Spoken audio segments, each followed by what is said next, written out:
tim belum pernah diajak berbicara. Karena itu kita terkejut. Nggak menguntungkan, sama aja. Saya mau berdebat, ayo. Tidak berdebat, ayo. Mengapa dua-duanya harus hadir? Ini juga untuk menunjukkan kepada publik bahwa beliau berdua masing-masing pasangan calon kan teamwork.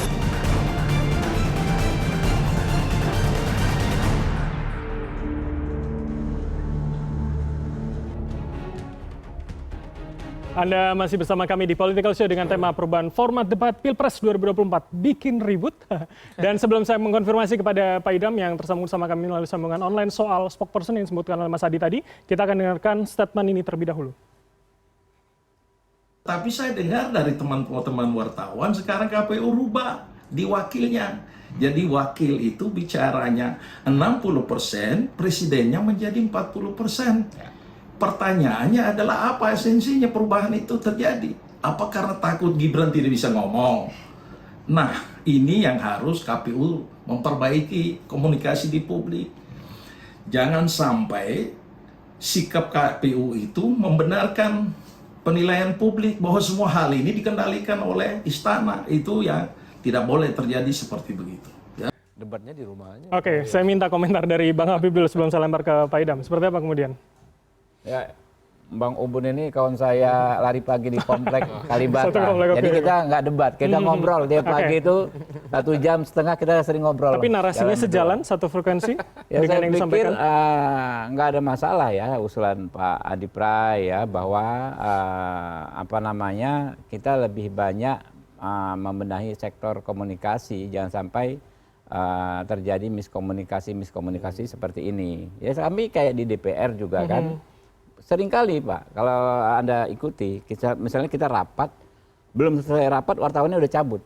Padahal rapat itu yang paling penting itu yang di ujungnya gitu kan. Sementara pernyataan para anggota DPR di tengah-tengah, itu sebetulnya bukan kesimpulan, baru usulan-usulan. Jadi gitu yang terjadi kan. hari ini seperti itu menurut Anda? Bisa jadi seperti itu, namanya miskomunikasi. Nah, oleh karena itu betul juga, kan nggak ada yang sempurna. KPU nilainya sempurna ya nggak juga. Tapi kalau tuduhan ya Pak kan, Tubun tadi bahwa cawapres Anda Mas Gibran tidak bisa bicara, katanya itu yang Ya, ditakutkan. itu dia. Kalau tuduhan kami tadi kan itu, seneng ya kan, diejek, dihina, diremehin, senyumin aja. Oke, ya, saya minta pendapat kita Bang Ciko seneng kalau aja begitu. gitu, ya.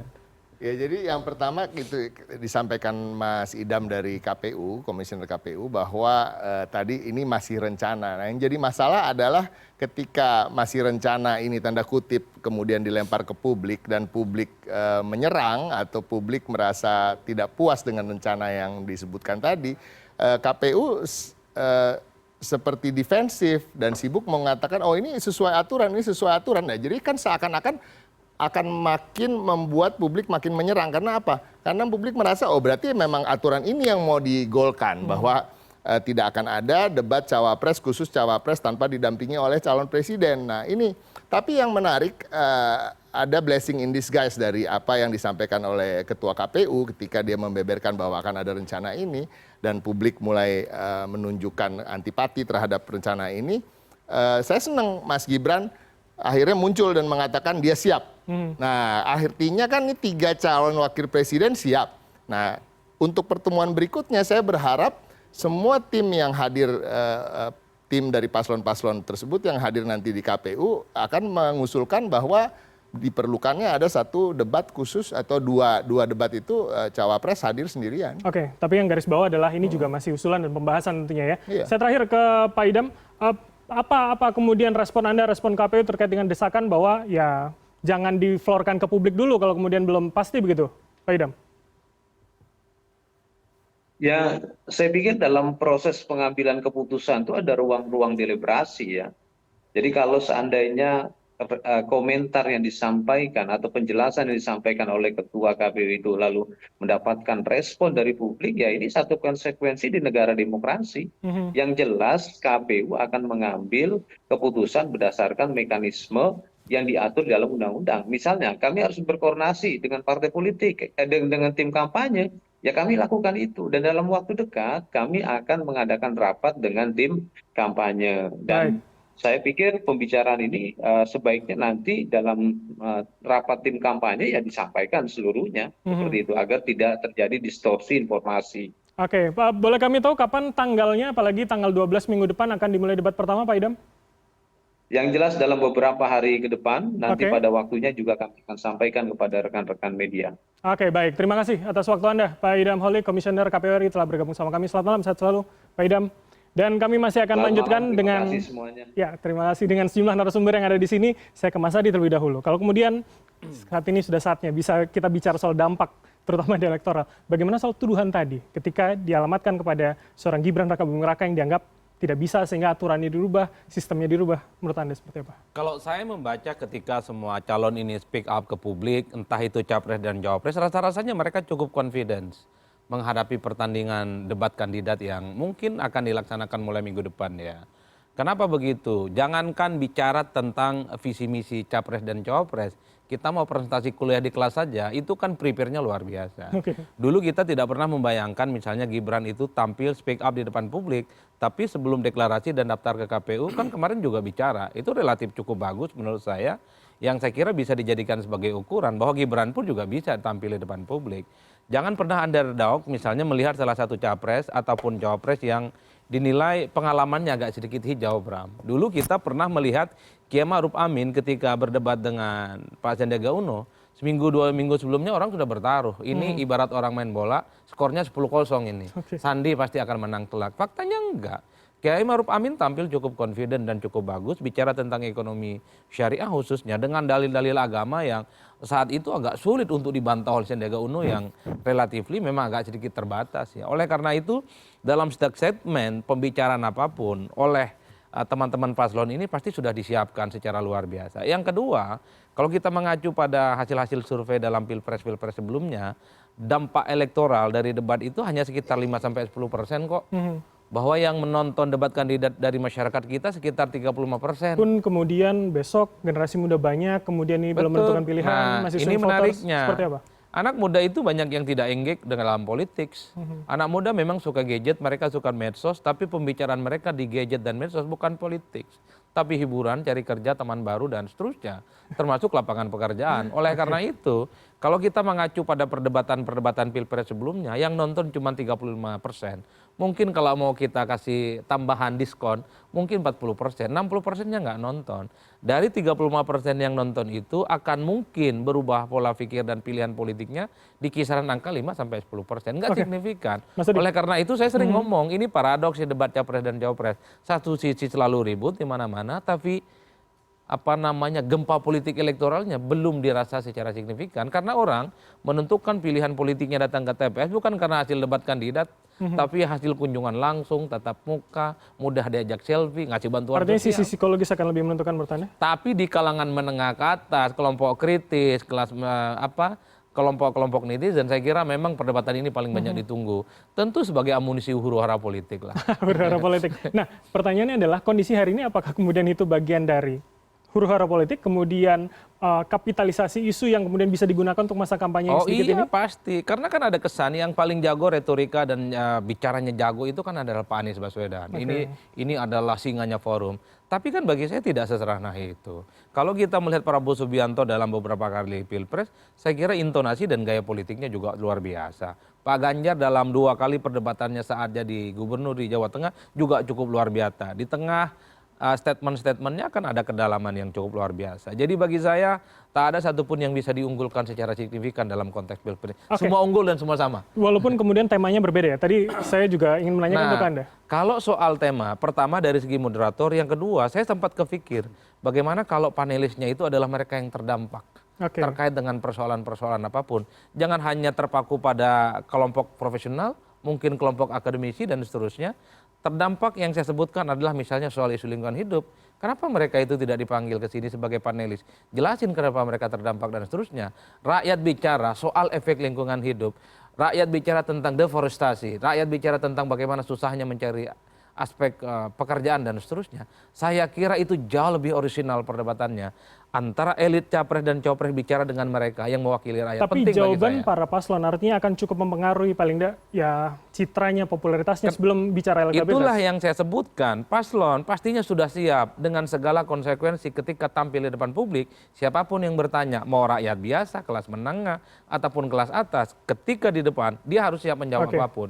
Oleh baik. karena itu, pertanyaan-pertanyaan dari rakyat yang bawah ini yang mestinya jauh lebih banyak didengarkan dan lebih banyak dijawab ketimbang statement-statement elit yang seringkali memang kakinya nggak nyentuh ke tanah. Oke, saya tanyakan ke Mas Ari kalau gitu. Kalau Mas Ari bilang capres Anda sih paling singa podium tadi, seperti apa? Ya alhamdulillah, capres kami kan dalam menilai seseorang itu tidak hanya melihat tampilannya ketika dia bicara, tapi kita juga bisa melihat rekam jejaknya, track recordnya, pengalamannya. Di situ kita bisa katakan apakah ini retorika ataukah ini betul-betul hal yang sudah pernah dia lakukan. Gitu. Nah, capres kami, Mas Anies, pada waktu beliau di DKI, beliau melunasi hutang-hutang janji-janji politiknya pada waktu di DKI. Dan insya Allah nanti ketika beliau menjadi presiden, janji-janji politiknya juga akan kita lunasi. Insya Allah begitu. Artinya ketika jawaban baik dari calon Anda, calon lain itu akan kemudian bisa menjadi bahan kampanye untuk kemudian mengunggulkan misalkan Mas Anies dan juga Caimin begitu? Iya, tentunya begini. Kita dalam setiap Mas Anies ini dalam soal visi dan misi substansinya itu beliau sangat concern ya. Sehingga kajian kita betul-betul mendalam dan kita betul-betul melibatkan banyak pihak. Sehingga apa yang disampaikan oleh Mas Anies di forum-forum itu sudah melalui kajian yang panjang. Dan kita juga menghitung bahwa apa yang kita janjikan ini memungkinkan untuk dapat kita laksanakan nantinya. Oke, baik. Saya ke Mas Habib, Bang Habib kalau begitu. Calon Anda seperti apa kemudian? Ya tentu siap sekali loh Pak Prabowo, namanya debat kita sudah berapa kali ya, nggak ada masalah sejak wapresnya Ibu Mega, 2 kali capres, Mas Gibran juga kita tunggu saja ya. Jadi kita siap dengan semua skenario ya. Kita siap menyampaikan gagasan-gagasan besar, juga siap menjelaskan rekam jejak masing-masing, ya kurang lebih begitu. Walaupun kemudian cawapres Anda kemudian banyak dituduh tidak bisa, kemudian tidak mumpuni. Iya, ya itu dia. Ini kan justru jadi momentum. Namanya anak muda kan semakin diremehkan dia pasti akan semakin tertantang. Ya, dan disitulah yang saya sebut. Saatnya dia menunjukkan kualitasnya. Dari real Gibran yang dituding, diremehin, dihina selama ini ya, kita lihat besok waktu debat. Waktu debat ya, seperti apa? Ya. Oke, baik. Sebelum saya ke Mas Ciko terakhir, kita dengarkan dulu statement ini terlebih dahulu. Ngikut aturan KPU juga. Kan saya juga nggak tahu update-nya di sana seperti apa. Kita ngikut aja kok ya. Mas, tapi prefer didampingi Pak Prabowo atau menang sendiri? Sama aja. Sama aja. Menguntungkan siapa-siapa kok. Persiapan debat apa Mas? Udah. Mas, tanggapan pihak yang bilang akan menguntungkan Mas Gibran? Enggak menguntungkan. Sama aja. Oke, Mas Gibran mengatakan tidak diuntungkan begitu. Mas Ciko, menurut Anda seperti apa? Menurut saya keren. Jadi artinya dia siap dan itu yang ditunggu-tunggu oleh masyarakat. Nah ini kami tentu dari awal saya pernah mengatakan di berbagai media yang diuntungkan bila memang tidak ada debat cawapres yang sendirian tampil tanpa didampingi adalah orang yang paling minim dalam pengalaman, paling minim dalam kapasitas intelektual. Dan jujur aja yang dilihat oleh publik adalah Mas Gibran dan juga saya. Karena apa? Karena satu, kalau pengalaman kan kita udah bisa lihat dari kurikulum vitae ya. Gibran adalah yang paling minim.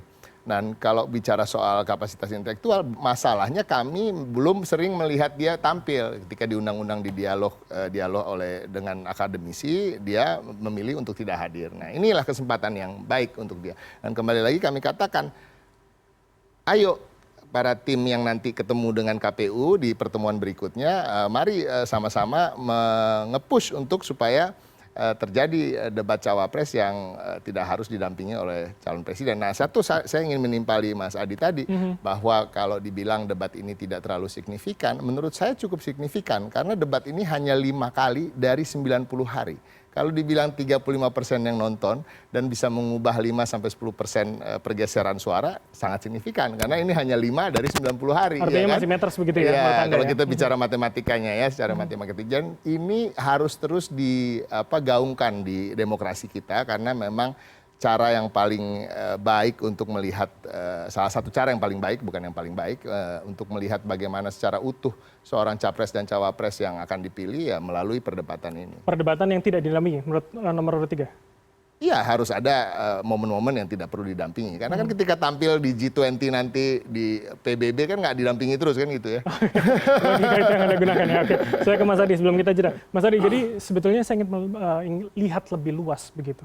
Apakah kemudian memang hanya yang dituduhkan saja itu yang kemudian terdampak begitu, atau jangan-jangan ketika dibarengkan, ketika ada sistem proporsi seperti yang kita jelaskan sebelumnya tadi, itu juga akan menguntungkan bagi pasangan yang lain atau personal-personal yang lain?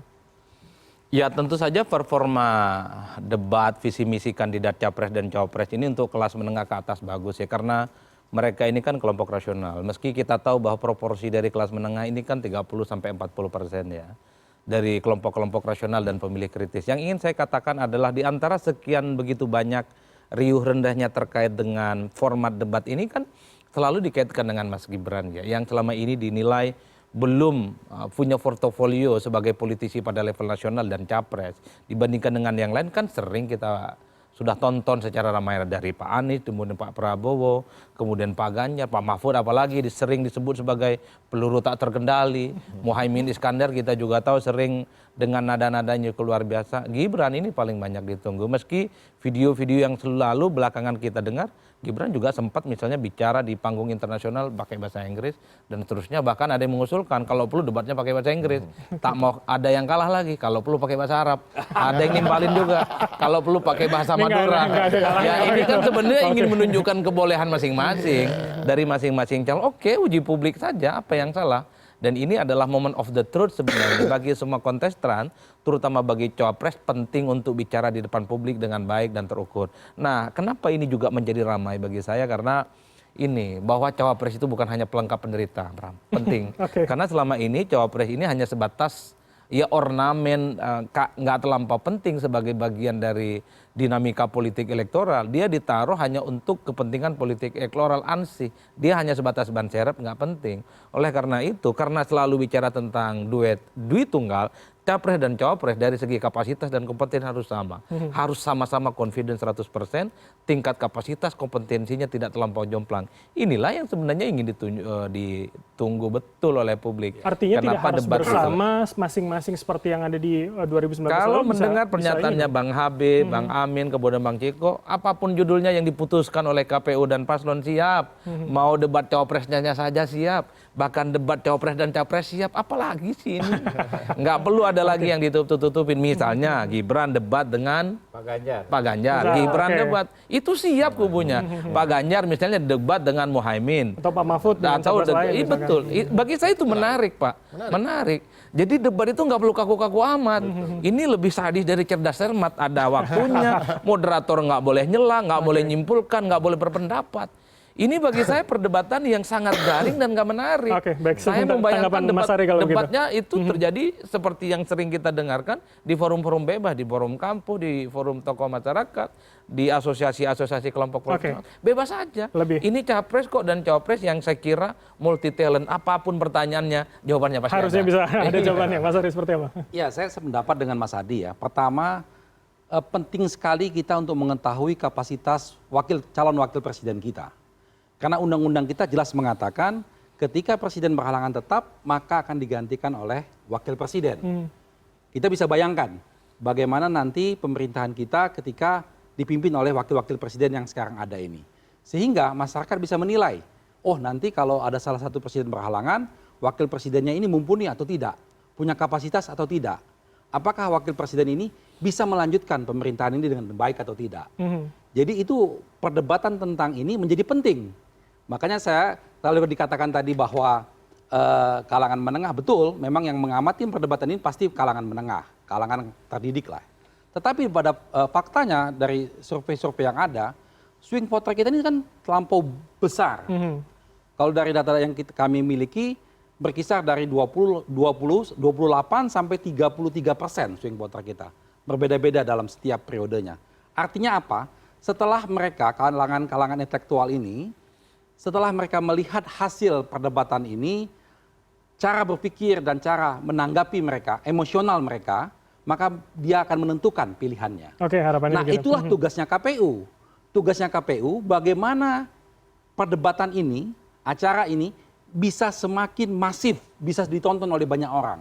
Jadi KPU jangan pasif dalam hal ini, tapi berupaya bagaimana maksimal bisa ditonton oleh rakyat Indonesia. Oke, Bang Ciko, ini pertanyaan besar. Ketika memang apa yang kita bahas, dinamika hari ini masih on progress begitu, apakah kemudian apa yang kita bahas hari ini, keasikan yang Anda sebutkan tadi dari statement Mas Adi, itu bisa nanti sampai dan kemudian juga menjadi hasil final untuk soal format debat?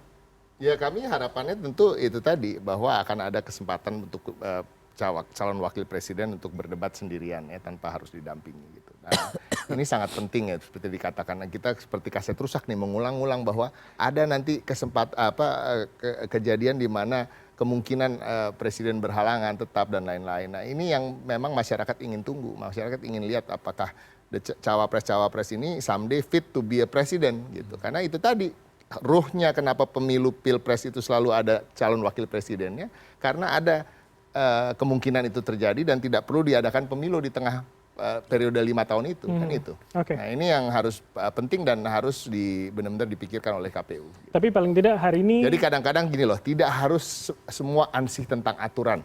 Kita harus berpikir tentang ruh, tentang azas kepatutan, azas kepantasan dan etika dan moral dan lain-lain gitu. Karena kalau kita ansih bicara soal aturan, nanti ujung-ujungnya dicari celah-celah untuk menguntungkan salah satu pihak. Nah, kekhawatirannya begitu ya. Jadi Pak Bram, saya sederhana. Singkat saja sebelum saya ke Mas Adi. Kalau mau diringkus secara sederhana sebenarnya, persoalan format perdebatan diringkas, apakah... ringkus tangkap. Saya meringkus. Wah, ini cukup kaget sebenarnya. Lebih simpel lagi.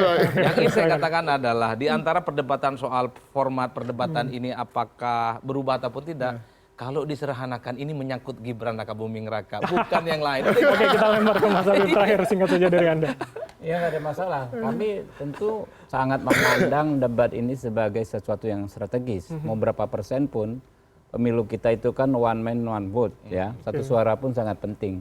Kami mengejar suara sampai ke orang ya. Saya tengah malam ketemu satu orang saja untuk meyakinkan memilih Pak Prabowo dan Mas Gibran itu saya lakukan. Apalagi ini bisa dapat 5% dari 35% ya, itu angka yang sangat besar, sehingga kami betul-betul ingin berharap kedua paslon kami ini bisa tampil menebar pesonanya ya kan, meyakinkan publik gitu ya, termasuk juga Pak Gibran ya. Ini kan faktor salah satu faktor pendongkrak elektabilitas Pak Prabowo.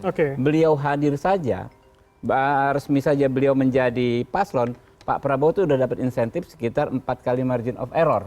Apalagi nanti beliau berdebat ya kan, menunjukkan kemampuannya, kualitasnya. Ya, sangat setuju. Kita sangat setuju gitu loh. Jadi kan harapannya narasi bersama yang satu ini bisa sangat senang ya. Bisa menjadi hasil akhir kalau begitu. bisa mendapat kesempatan tersebut ya. Dan ini peluang bagi kami. Ya. Kami dapat poinnya. Dan sebelum kami menanyakan bagaimana tanggapan dari teman-teman mahasiswa yang sudah bergabung melalui online, kami akan jeda sejenak. Tetaplah bersama kami di Political Show.